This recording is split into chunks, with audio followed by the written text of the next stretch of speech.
और अगर इसके बाद जो है वो नेक्स्ट क्वेश्चन पे जाते हैं।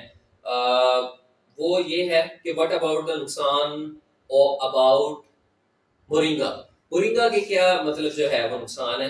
सो इसके बाद जो है इसके नुकसान के ऊपर ऑलरेडी मोरिंगा के ऊपर भी मैंने एक अपनी डिटेल्ड जो वीडियो है वो रिकॉर्ड की हुई है। उसमें इसके बेनिफिट्स बताए हैं, इसका ओरिजिन बताया है, किस तरह इसको यूज कर सकते हैं, किस तरह घर पे आप खुद तैयार कर सकते हैं। सो मोरिंगा के अगर बेनिफिट्स की बात करते हैं तो मोरिंगा के नुकसान की बात करते हैं तो इसके नुकसान वैसे ही होते हैं जैसे आप लोगों ने एक मशहूर कहावत सुनी है, excess of everything is bad. किसी भी चीज की कसरत जो होती है, ज्यादती जो होती है वो खराब होती है। इसकी जो रिकमेंडेड डोज है कि आप डेली जो है वो दो छोटे टीस्पून, जो छोटे टीस्पून होते हैं वो मैक्सिमम आपकी डोज है कि आप वो यूज करें। अगर आप इससे ज्यादा यूज करते हैं तो आपके एब्डोमिनल क्रैम्प्स हो सकते हैं, आपको डायरिया हो सकते हैं, पेट में मरोड़ें पड़ सकती हैं, टोटल आपका जीआई डिस्टर्ब हो सकता है, इलेक्ट्रोलाइट इम्बैलेंस हो सकता है। सो ये इसके जीआई से रिलेटेड काफी सारे जो है वो नुकसान है। आपको उल्टियां लग सकती हैं, कमजोरी हो सकती है। सो ये इसके जीआई अपसेट से रिलेटेड काफी ज्यादा नुकसान है अगर आप इसका ओवर यूज करते हैं। इसकी रिकमेंडेड डोज से ज्यादा थोड़ा जल्दी कह लें कि मोटापा कम करने की जो है, ये चर्बी कम करने की कोशिश करते हैं। सो उसकी वजह से आपको ज्यादा नुकसान उठाना पड़ रहा है। सो इसकी जितनी एक रिकमेंडेड डोज है आप उतने ही यूज करें। सो आपको नुकसान की बजाय इंशाल्लाह फायदा होगा। और इसके बाद जो है वो अगर नेक्स्ट कमेंट की तरफ जाते हैं तो उसमें जो है वो ये पूछा जाता है स्पर्म मोटिलिटी के बारे में। क्योंकि स्पर्म मोटिलिटी के बारे में जो है वो एक मैंने वीडियो बनाई थी कि आप अपने स्पर्म के नंबर को किस तरह बढ़ा सकते हैं। स्पेशली ये जो टॉपिक था हमारा मेल ऑडियंस के लिए था। सो वो कह रहे हैं कि मुझे रिपोर्ट चेक करवानी है। सो अगर आप लोगों ने ऑनलाइन कंसल्टेशन करवानी हो, रिपोर्ट चेक करवानी हो, या वैसे जो है वो अपनी रिपोर्ट्स को डिस्कस करना हो, वैसे कोई चीज़ करनी हो, तो आप नीचे वाले नंबर पे जो है वो अपॉइंटमेंट ले सकते हैं और इस पे जो है वो आप बात कर सकते हैं। सो मूविंग फॉरवर्ड, अगर अगले कमेंट की तरफ जो है वो ये है कि अगेन जो है वो एक कमेंट है स्पर्म मोटिलिटी वाली रिपोर्ट की कि मुझे कुछ मालूमात लेनी है। अगर आपको कोई मालूमात लेनी होती हैं तो आपको डिस्क्रिप्शन के अंदर नंबर भी मेंशन होता है, ईमेल भी मेंशन होती है, आप अपॉइंटमेंट ले सकते हैं और अपनी जो भी चीज़ है उसको आप डिस्कस कर सकते हैं। और इसके बाद जो है वो फर्दर मेहंदी के रिएक्शन के ऊपर जो है वो एक कमेंट ये था कि अगर स्किन पॉलिश या ब्लीच के बाद यूज किया जाए तो इसका नुकसान होगा। ऑब्वियसली जब आप स्किन पॉलिश करवाते हैं या ब्लीच यूज करते हैं तो आपकी स्किन जो है वो ऑलरेडी जो है वो इतनी ज्यादा सेंसिटिव हो चुकी होती है। और जो स्पेशली हमारी मार्केट के अंदर जितनी भी टाइप की जो मेहंदी अवेलेबल होती है उसके अंदर डिफरेंट टाइप के एसिड शामिल होते हैं। उसके अंदर उसके कलर को इन्हांस करने के लिए, उसकी फ्रेगनेंस को इन्हांस करने के लिए बहुत सारे इस तरह के एसिड यूज होते हैं जो कि उसका वक्ती एक इफेक्ट देते हैं। सो वो आपकी स्किन को इरिटेट कर सकते हैं और खास तौर पे शादियों के मौसम के अंदर और जो ईद के जो इवेंट्स होते हैं उसके अंदर बहुत से फीमेल पेशेंट्स वो आती हैं। और अब तो स्पेशली लड़के भी आना शुरू हो गए हुए हैं जो कि मेहंदी लगवाते हैं और उसकी वजह से उनको एलर्जिक रिएक्शन होते हैं और फिर उन्हें इमरजेंसी आना पड़ता है। रेडनेस होती है, इचिंग होती है, स्किन जो है वो फूल जाती है, पानी भर जाता है। सो अगर आप स्किन पॉलिश या जो इन्होंने पूछा है कि स्किन पॉलिश वगैरह या ब्लीच वगैरह के बाद अगर इसको यूज करती हैं तो आप कभी भी इसको यूज नहीं कर सकते क्योंकि ये बहुत ज्यादा स्किन सेंसिटिव ऑलरेडी हुई होती है और ये आपके लिए नुकसानदेह होती है। सो नेक्स्ट जो है वो ये है कि what's the side effects of chia seed. Chia seed के क्या साइड इफेक्ट है? साइड इफेक्ट चिया सीड के यूज के नहीं है बल्कि इसके मिस यूज के या ओवर यूज के इसके साइड इफेक्ट्स हैं। क्योंकि अगर आप इसको बहुत ज्यादा क्वांटिटी में ले लेते हैं, क्योंकि पहले तो आपको कह रहे हैं कि ये एक लेक्सेटिव इफेक्ट दे रहा होता है कि अगर आपको कॉन्स्टिपेशन है, जिस तरह छिलके है, इसबगोल है, इसके अंदर भी जो फाइबर होता है ये आपकी कॉन्स्टिपेशन को रिलीव करते हैं। सो कॉन्स्टिपेशन रिलीव होने की बजाय क्या होता है कि जब आप इसको ज्यादा यूज कर लेते हैं तो ये आपकी गट के अंदर से मैक्सिमम वाटर की अपने अंदर जो है वो एब्जॉर्प्शन कर लेता है। अब जब गट के अंदर जो है, जो गट कंटेंट पड़ा होता है उसके अंदर से वाटर की ज्यादा एब्जॉर्प्शन हो जाती है।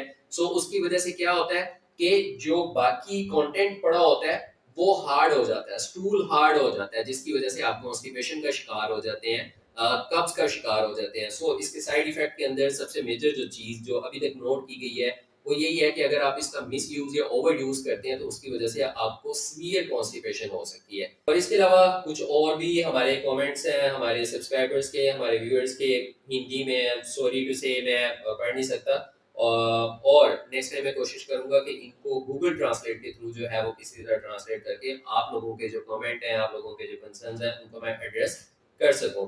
सो नेक्स्ट अगर हम मूव करें, अगेन वही कह लें कि एक बड़ा इल्तिजा करके, बड़ी रिक्वेस्ट करके एक सवाल पूछा जाता है, इसको चाय में मिक्स करके खा सकते हैं, असर होगा कि नहीं? Please please please reply. इसका रिप्लाई ऑलरेडी मैं बहुत ज्यादा दे चुका हूँ और आप लोग समझ भी गए होंगे कि ये किस वीडियो की मैं बात कर रहा हूँ। ये वीट पिल पॉइजनिंग से रिलेटेड वीडियो है।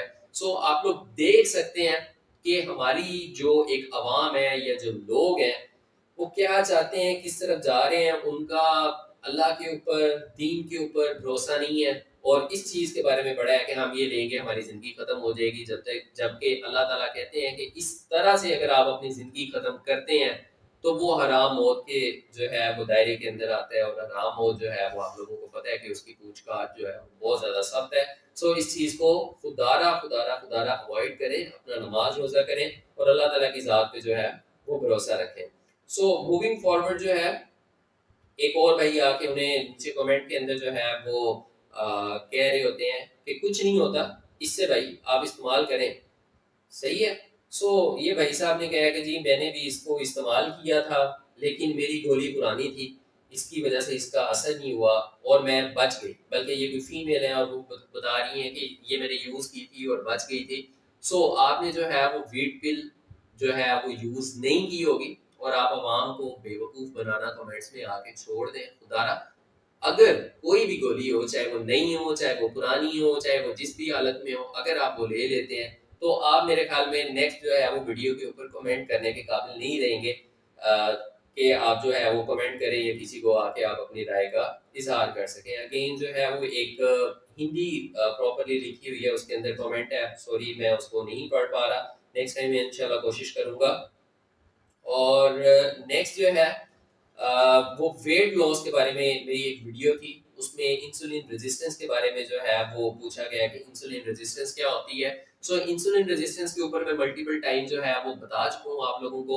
इंसुलिन रेजिस्टेंस के ऊपर अगर आपने मेरी एक डिटेल्ड वीडियो देखनी हो तो उसका लिंक जो है वो आपको मैं यहाँ पे पिन कर दूंगा, आप नीचे डिस्क्रिप्शन में भी मिल जाएगा, आप वहां पे जाके इसको डिटेल देख सकते हैं, क्योंकि ये वो टॉपिक है जिसको काफी ज्यादा डिटेल में इन डेप्थ आके समझने की जरूरत है और वैसे जो है वो आप लोगों को समझ नहीं आ सकती। मूविंग फॉरवर्ड अगर बात करें, सुसाइड को भी आप लोगों ने ड्रामे का नाम देते हैं। अरसलान चौधरी साहब हैं कोई, वो ये कहते हैं कि जी आप सुसाइड को भी ड्रामे का नाम देते हैं, तो भाई आप यहाँ पे आके क्यों भाषण जा रहे हैं कि आप जो है वो क्या नाम है, सुसाइड को, वेट पिल पॉइजनिंग को क्यों ड्रामा क्यों कहते हैं? पता नहीं, आप होंगे कोई आशिक सादिक, आप जाएं और आप जाके ये वाला काम ट्राई करें। और इसके बाद जो है वो अगर नेक्स्ट मूव करते हैं, उसके ऊपर जो है वो भाई ये बात कहते हैं कि जो स्पर्म मोटिलिटी है, उन्होंने अपने डिफरेंट पैरामीटर शेयर किए हैं कि उनके ये डिफरेंट पैरामीटर्स हैं। इनको जो है आप लोगों के लिए ये है कि अगर आप अपनी सीमन एनालिसिस रिपोर्ट या सीमन एनालिसिस या आप अपनी इरेक्टाइल डिसफंक्शन या कोई भी मेल इनफर्टिलिटी से रिलेटेड जो है वो बात करना चाहते हैं, क्योंकि बहुत ज़्यादा ओपनली जो है वो इधर बात नहीं हो सकती, क्योंकि बहुत सारी जो है वो यूट्यूब की भी गाइडलाइन पॉलिसीज होती हैं। आप जो है वो नीचे पर्सनल जो कॉन्टेक्ट्स हैं उन पे कॉन्टेक्ट कर सकते हैं, आप वहाँ पे अपनी बुकिंग जो है वो करवा सकते हैं, अपॉइंटमेंट ले सकते हैं और उसके बाद जो है वो आपकी इस चीज़ को एड्रेस किया जा सकता है। नेक्स्ट कमेंट जो है वो अब्दुल रज़ाक साहब के, वो ये पूछते हैं सर स्पर्म का टेस्ट कैसे करें? स्पर्म के टेस्ट के लिए जो है वो कह लें कि ये एक बहुत इसके लिए कह लें कि एक स्पेसिफिक प्रोटोकॉल्स रिक्वायर्ड होते हैं स्पर्म का टेस्ट करवाने में। और कोई एक दफ़ा अगर आप स्पर्म का सीमन एनालिसिस रिपोर्ट करवा लेते हैं तो वो कंफर्मेटरी नहीं होगी, इसके बहुत सारे प्रोटोकॉल्स हैं कि जो है वो आप घर पे जो है वो अपना टेस्ट दे रहे हैं या आप सेंटर में जाके दे रहे हैं, आप कोई लुब्रिकेंट यूज कर रहे हैं या नहीं कर रहे, आपका मेथड क्या था, कितना आपका जो है वो किस वे में कितने टाइम के बाद जो है वो आपके स्पर्म की कलेक्शन हुई है। सो ये इस वीडियो के अंदर जो सीमन एनालिसिस वाली स्पर्म मोटिलिटी वाली जो मेरी एक वीडियो है उसके अंदर जो है वो मैंने इस चीज़ को काफ़ी डिटेल के अंदर एक्सप्लेन किया है। बट फिर भी वो पूछ रहे हैं कि स्पर्म टेस्ट कैसे करें। सो उसके लिए अगर आप लोगों को बिल्कुल नहीं पता तो आप किसी भी अथेंटिक, बट एक चीज़ है कि गली मोहल्ले की लैब्स की बजाय किसी अपने कंट्री की, किसी अपने इलाके की जो सबसे अच्छी लैब हो उसका इंतखाब करें और 1 से 2 3 जो है वो रिपोर्ट्स जरूर करवाएं, क्योंकि इसके अंदर काफी ज्यादा होता है कि फॉर एग्जांपल अगर आप अपना सैंपल जो है वो घर से लेके जा रहे होते हैं, घर से जो है वो आपका सेंटर कितनी दूर है, 10 मिनट दूर है, 15 मिनट दूर है, 20 मिनट दूर है। सो उस चीज को फॉर एग्जांपल उसके अंदर एक चीज होती है, एक पैरामीटर होता है लिक्विफेक्शन टाइम।